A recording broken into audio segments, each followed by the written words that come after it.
is there for the putback. There for the putback. Pero deep na si Castor for the corner 3. Jared Castor hits that 3-pointer. Sabi niya si Flores, laro lang ng bata kumatake at 12 na. So now the fronting. Otto Berry sitting. Otto Berry throwing up a triple. Joseph is not known as a three-point shooter. Pero itong si Cross. Hirap mapasok ito ng Letra Knights.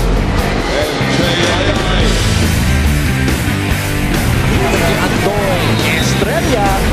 At may foul na tinawag dito. Castigara completes that backward play. Drops it down low to Ilagan. Ilagan for 3. Ilagan is on fire! Long distance 3. Ginamitan pa ng bantay. Lista mo na.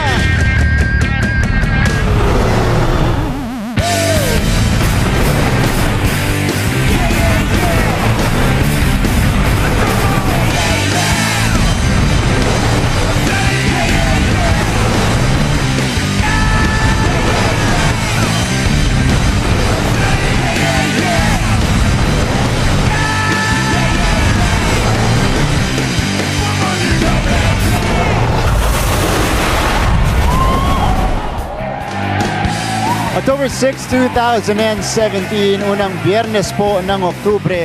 Nagbabalik tayo sa loob ng Phil Oil Flying V Center for our second game.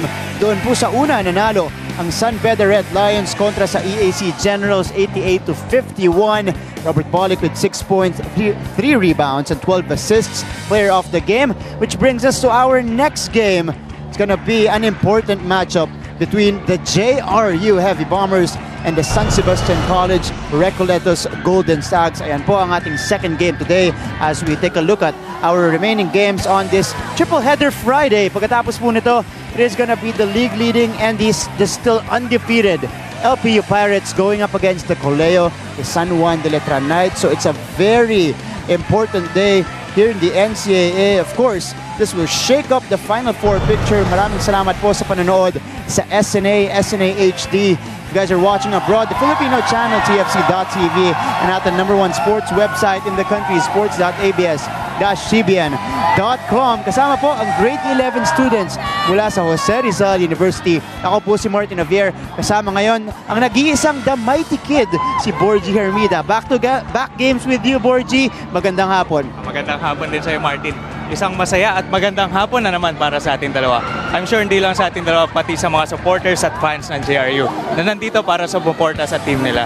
Sabi mo na, JRU looking to really solidify that third spot and finally enter the Final Four. San Sebastian naman patuloy na lumalaban as we take a look at our updated team standings. Kung makikita natin dito, Martin, ang Lyceum wala pa rin talo. Ang San Beda naman nagkaroon na ng 15-1 record. Pangatlo ang JRU. Importante itong game na to sa JRU kasi kung manalo sila dito, lalayo sila sa number 4 spot. Magkakaroon sila ng solo sa number 3. Pagdating naman sa San Sebastian, importante din itong laro na to kasi titikit sila or magiging tie sila sa number 4 spot na kasama ang Letra Knights. Yan ang ating updated team standings. Kitang-kita natin kung gaano kahigpit ang labanan para dyan sa Final Four picture natin. Pero puntahan natin yung una nilang pagkikita dito. Yun yung na-postpone ng round 1. It eventually, or they played it towards the end of round 1 at nanaig doon ang JRU Bombers sa home floor ng San Sebastian Golden Stags. Ang final score 73-62. But San Sebastian did not play or did play without Michael Calisaan. Hindi po nila kasama si Michael Calisaan doon, who was serving a 1-game suspension due to his 2 unsportsmanlike fouls in the previous game. Yes, naging maganda ang laro ng parehas na koponan ng first meeting nila. Dikit pa to nung first half kasi nagkaroon ng score drew first blood ang San Sebastian with 17-12. Pagdating naman ng second quarter, bumawi ang JRU, scoring 18 compared to 8. Kaya lumamang sila ng 5 sa halftime. Pero bumulusok ang JRU Heavy Bombers pagdating ng third quarter, ended the third quarter with 10-0 run. Of course, this will be a very different game with Michael Calisani in the lineup now for San Sebastian. Let's see if the result will be the same or will it be different this time around. Puntahan natin ang unang kupunan natin ngayon for the JRU Heavy Bombers against the CSB Blazers in the previous game. They were scorching hot. They shot the lights out. In fact, they shot a season-high 58%. That is the best by any team in the league dito sa ating Season 93. Yes, oo, napakaganda ng linaro nila doon kasi sila nagkaroon ng NCAA Season 93 record with 58% sa field goal. 10 ang manlalaro na ginamit ni Coach Berhel Meneses. Siyam doon nagkaroon ng 50% and above sa field goal percentage nila. CSB also shot 53.5%. So that really was a very, JRU known to be a defensive team, pero nung larong yon, they became a big offensive machine against the CSB Blazers. So titignan natin kung may pagpapatuloy nila ang hot shooting na yan. Tete Chodoro and company now warming up on our court. Pero let's go to the other side of the fence. San Sebastian Golden Stags pinahirapan ang LPU Pirates nung huli nilang laro. They were within 1 point, under 2 minutes left, and the brightest stag in that particular game was Alin Bulanadi, who really had his way against the LPU's defense. Yes, maganda rin ang linaro ng San Sebastian dito. Pero ang namayani para sa kanila, si Alain Bulanadi with 19 points, 8 rebounds, 2 assists, 1 steal and 1 block. Kompleto ang statistics niya. So malaking tulong siya para sa kanyang koponan. Ngunit kinulang nga lang para sa powerhouse na team ng Lyceum Pirates. Here are the numbers of Alin Bulanadi against LPU. 19.7 out of 17 from the field, 8 rebounds, 2 assists, 1 steal and 1 block. So doing it on both ends of the floor and contributing a little bit of everything for the Stags. So they badly need a win today against one of the strongest teams in the league, the JRU Heavy Bombers. Let's see what they can do. Of course, the Stags are warming up right now. Pero ngayon naman, kilalanin natin ay ikatlong miyembro ng ating broadcast team. Nandyan ang diwata ng NCAA, si Roxanne Montealegre. Hey, Rox. Hello, Martin, and hello, Borge. Welcome mga kapamilya sa day number 35 dito sa NCAA Season 93. At sa mga taga Cebu, Davao, maayong hapon dirha sa inyo. At alam nyo mga kapamilya, napakaganda ngayon ng araw. It's a beautiful Friday, but if you're still going out, you can still take the beautiful game with you. Just go to sports.abs-cbn.com/livestream/NCAA para madala nyo pa rin sa gimmick nyo ang laro for today. At speaking of gimmick, pinakamagandang ang gabi na nakita natin ang Star Magic Ball. So ang tanong namin sa inyo, kung meron kayong NCAA player na gustong makadate o makasama, sino yon? Sagutin nyo lamang yan at tingnan ang reaksyon nila Martin, Borge at ako. Gamitin nyo ang hashtag NCAA Season 93, hashtag NCAA Strong. Abangan namin yan mamaya. Maraming salamat, Rox. Natatandaan pa namin ni Borgie yung sagot mo kahapon, si Prince Eze. I don't think we'll ever forget that answer. But kasi babawi ako ngayon, Martin. Babawi? Okay For naman today, yan, I'll change my answer. Ayun, Kayo na lang okay, ni Borge. Dahil kayo pa rin ang kasama ko ngayon, I'll take it as a sign. Kayo ang dadalhin ko sa Star Magic Ball. Okay lang talaga. Okay na naman si Prince, di ba? Okay lang. Pero, hindi naman kami nagsiselos. speaking of answers, sige, meron akong tatanungin dito mula sa grade 11 batch ng JRU. Si Jessica. Jessica, sinong dadalhin mo sa Star Magic Ball? Si Crosby po! Number 15, galingan mo! Parang kilig na kilig ka. Okay, bakit si Irvin Grospe ang dadalhin mo? Galing niya po, pogi niya po. Ayan, we have one vote here mula, para kay Irvin Grospe. Pero Borge, ikaw, sino bang dadalhin mo? Teka lang, ito ang dadalhin ko. Wait Sino lang, ang dadalhin mo? Ayan ako Ito po. ang dadalhin ko. Pwede ba Ayan kita ako makadate, po. Lars? Pwede. Pwede. Pumayag. Okay. Tinanong mo siya, pumayag siya? Pumayag. Si Larry. Yes, okay. Dadalhin po ni Borgie. Si Larry, they are our floor director here in SNA. Pero sa ating pababalik, bakbakan na po ng JRU Heavy Bombers. And of course, the San Sebastian College Recoletos Golden Stags. Huwag kayong aalis at manatiling nakatutok dito lamang sa SNA.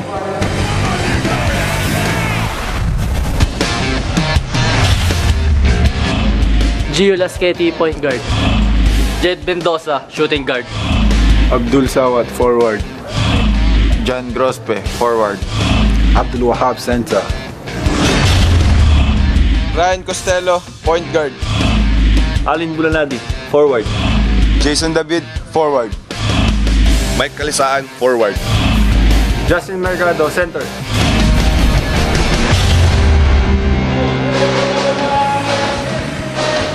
Babalik tayo sa Phil Oil Flying V Center, and it's now time to meet the starters for both teams. For Coach Virgel Meneses, starting Gio Lasqueti for the third straight game, along with Jed Mendoza, Abdul Razak Abdul-Wahab, Irvin Grospe, and Abdul Sawat. Sa kabila naman, because they need big bodies today, Justin Mercado will start at center para kay Coach Egay Macaraya, along with Ryan Costello, Alit Bulanadi, Michael Kalisaan, and Jason David, completing the 5 for the San Sebastian Stags. As we enter the first period of this game, again, JRU Heavy Bombers and the San Sebastian Golden Stags for our second offering in the day 35 of NCAA Season 93, and JRU with the first possession. Asahan natin na Mark na umpisa pa lang bakbakan na agad to kasi pareha sila nasa Final Four, nasa 3rd and 4th spot. As we see there, takbuhan agad. So every opportunity na nakikita ng San Sebastian para umuscore, tinetake advantage agad nila. San Sebastian, the leading steals team in the league, steals team in the season rather, at 7 steals per game. They get one very early here in the first. Costello, may tangan ng bola. Bulanadi with Mendoza on him. Bulanadi crossover. Bulanadi, supalbal ni Abdul Razak Abdul-Wahab. Babalik ang bola sa JRU. So yun ang isang naitutulong ng isang 6'9" foreign player sa isang koponan or sa isang team mo. Nababago niya yung tira ng offense. There's Abdul Razak Abdul-Wahab really having his way against the defense of San Sebastian in the first round. Mantala, puntahan natin si Roxanne Montealegre. Rox? We face different battles every day, Martin and George. At para sa kapatid ni Michael Kalisaan na si Miguel, ay nanonood ngayon sa ospital. Ito ay ang tough battle against cancer. Pero para naman sa kapatid niya at iniidolong si Michael Kalisaan, today, gutom na gutom siya na mabawi ang kanilang talo mula sa JRU Heavy Bombers sa mismong home court nila ng first round. At sabi nga niya, for all those who are fighting something at may hinahanap na hamon, there are 3 things that you should remember. First of all, you have to have faith. Number 2, you have to work really hard. And last but not the least, for you to find perfect timing. So sabi nga niya, mas interesado siya sa game ngayon dahil last game hindi siya nakalaro. So this is the chance daw para makabawi siya. Martin and Borge. Salamat, Rox. Of course, that's extra motivation for Michael Kalisaan going into the home stretch of the season today against the Heavy Bombers. Yes, for sure. Gustong bumawi o maging maganda ang laro ni Mike Kalisaan dito. Kasi sabi nga ni Rox, alam naman natin na hindi siya nakapaglaro ng first meeting nila. And siya ang leading scorer ng kanyang team. So for sure, maganda ang lalaroin niya dito. Panggitin niya yun. Medyo gusto talaga niya maglaro ng game na yun. Kasi sa harap yun ng home crowd ng San Sebastian. Costello with a spin. He fires. No good. Correct. Pag ikaw nasa harap ka ng home court mo, ang dami nanonood sa'yo, talagang gaganahan ka maglaro eh. Tala, tabla tayo. 2-all with 2.5 minutes gone in the first period. Mendoza, dire-derecho. His layup is off. Costello with the ball. Nilang kapitan, Kalisaan on the drive. Abdul Razak with a save. Lasqueti, may tangan ng bola. Lasqueti, hinahanap si Grospe. Hinabantayan ni Michael Kalisaan. Grospe on the post. That running hook is up and good. Kaya pala maraming kinikilig kay Grospe. Magaling na, pogi pa. Ito, pinakitaan agad ang kanyang mga supporters. Unang lamang ng JRU sa ating laro. And Mendoza with another basket for the Heavy Bombers. Red Mendoza has been consistent from the game niya from last few games, 4 games. Siya ang tumutulong kay Tay Chodoro pagdating sa scoring. There's Mendoza. Pareho sila ni Tay 14.1 points per game. Good for 8th and 9th in the league. Mendoza and Teodoro.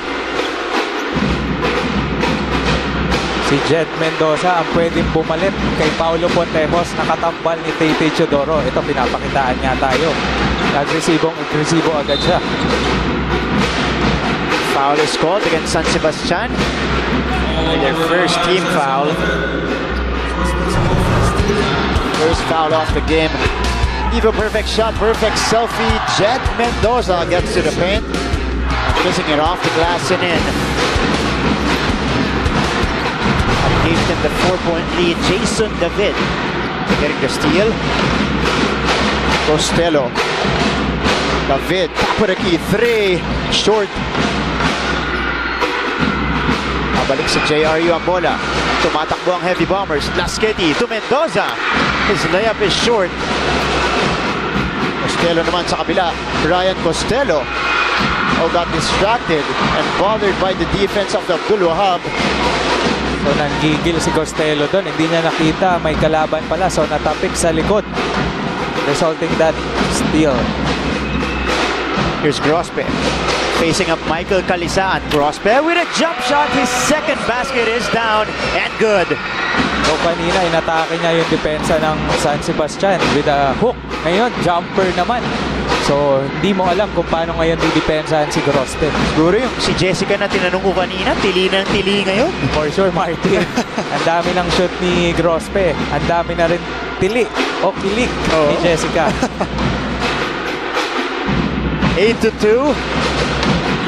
Hot start for the Heavy Bombers. Oh, a steal. Another steal for San Sebastian. David all the way.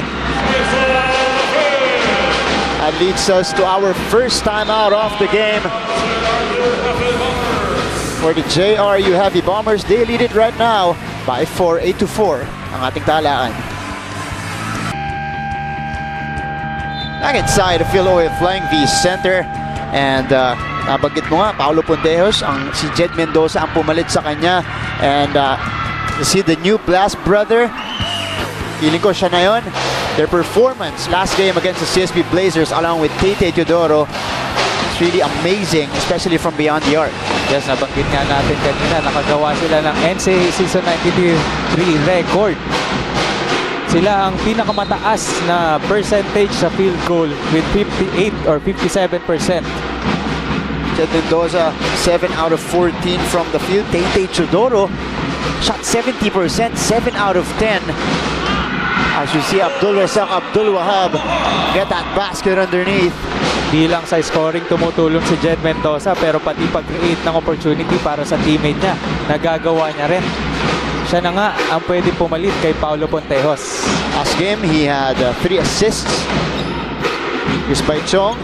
They kick it back outside. Bulanadi, corner 3. Shadow maiksi. Jason David with the offensive rebound. Navarro to Bulanadi. Bulanadi, this time he drains that 3. Yes, dyan naman natin maaasahan si Alain Bulanadi. Alam naman natin na streak shooter to. Pag nakaisa to, sunod-sunod na rin to eh. Kaya for sure, babantayan siya ng mga Bombers. Grospe naman sa labas. And that's the 3rd basket for Irvin Grospe in the game. Yes, agresibo si Grospe dito. Ayaw niya magpahuli o ayaw niya magpatalo dito sa game na to. 6 out of the 12 points coming from Irvin Grospe for the Heavy Bombers. Si David, nice pass inside by Chong, gets blocked. Great defense from the Heavy Bombers.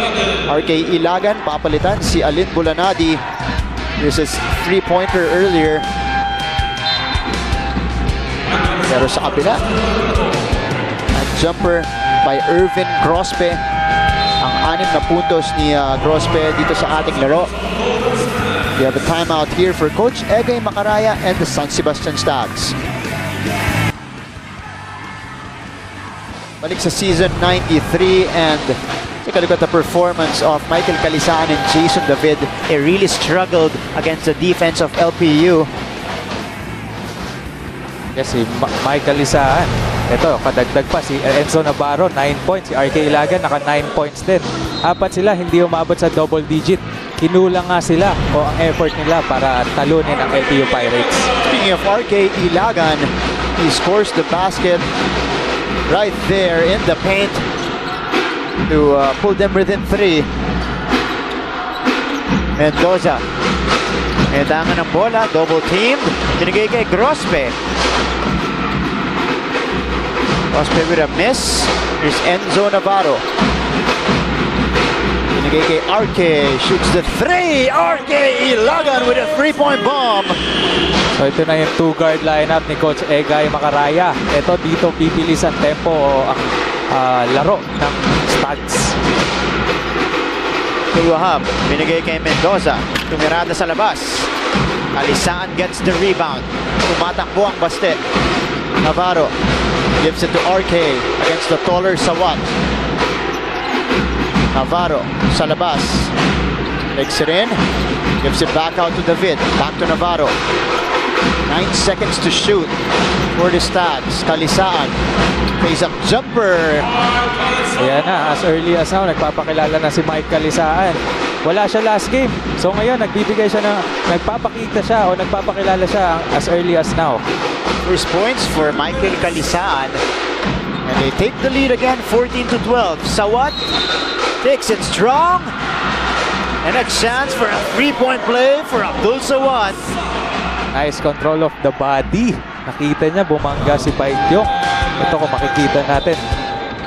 Milo Nutriap, galing move of the quarter. Yes, Milo Nutriap, galing move of the quarter from Abdul Sawat. Getting the foul, hoop and harm. And he also ties up the ball game at 14. Sawat, one of the revelations for the Heavy Bombers this season. Navarro. Binigay kay RK Ilagan. Taichong, hihingi ng bola. Alisaan, mid-range J. No good. David, offensive rebound and a foul against Abdul Sawat. Si Jason David ang nagsisilbing foreign player dito para sa koponan ni Coach Egay Macaraya. Siya ang do-it-all guy ng San Sebastian. Samantala, Jason David lalabas. Papasok si Alfred Gayosa. Ete Chodoro also coming in for the first time to replace Abdul Sawat. Gayosa will start the play. Oh, nice pass. Great defense as well for the Heavy Bombers. Chodoro against Ilagan. Binigay kay Abdul Razak Abdul Wahab. Cross-court pass. Lasqueti goes baseline. Nice pass underneath to Grospe. Another 3-point play opportunity for JRU. Yes, back-to-back and one play para sa JRU. Ito makikita natin, drive sa ilalim, drop pass, libre-libre. Nakasabit pa ng Irvin Grospe, mainit dito sa first quarter. 8 puntos na para kay Irvin Grospe, shooting 4 out of 6 from the field. Malapit na sa kanyang average of 11.3 points per game. He drains the free throw and completes the 3-point play. 17-14, JRU back in the lead. By Chong, they swing it around to Gayosa. Ilagan double teamed. Ilagan escapes the 2 defenders. Binigay kay Navarro sa labas. Oh, and Enzo Navarro knocks it down. Yes, another shooter. 2-guard lineup nga ni Coach Egay Macaraya. Parehas na shooter. So hindi mo alam kung sino didepensa mo. Parehas pa marunong magdala ng bola. Jed Mendoza naman. A quick counter on the other end for the layup. Or with the layup. Kasi Jed Mendoza nakaka-6 na puntos na dito. So good start for him as well. Right, Chong almost getting that ball. Halik ang bola sa JRU. Abdel Putucci pumasok na. Inuna ni Coach Berhel Meneses si Abdul Wahat. Gusto niyang unahin. O gusto niyang, kasi si Putucci is more on offensive player. So mas gustong unahin ni Coach Berhel yung depensa. Para may defensive anchor siya dun sa gitna. Ete Chodoro against Gayosa. 14 seconds left here in the first. 1 second difference. Ating game in shot clock. Teodoro! Does not matter to him! Drinks that 3-point bomb! Ayan na si Tate Teodoro, kakapasok pa lang, bumuga agad ng tres, pasok agad. That's how we will end the first quarter of play. JRU Heavy Bombers off to a great start, leading by 5, 22-17. RK leading the way for San Sebastian with 5 points.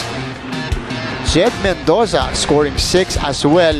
Kalisahan getting into the scoring party as well. Pero si Irvin Grospe ang pinakamaraming puntos nung first quarter natin, scoring 9 points, and that's how we ended the first with that Tate Teodoro 3. Again, JRU Heavy Bombers with a 5-point lead, 22-17 sa ating pagbabalik second quarter of this game. Magbabalik ang NCAA on SNA.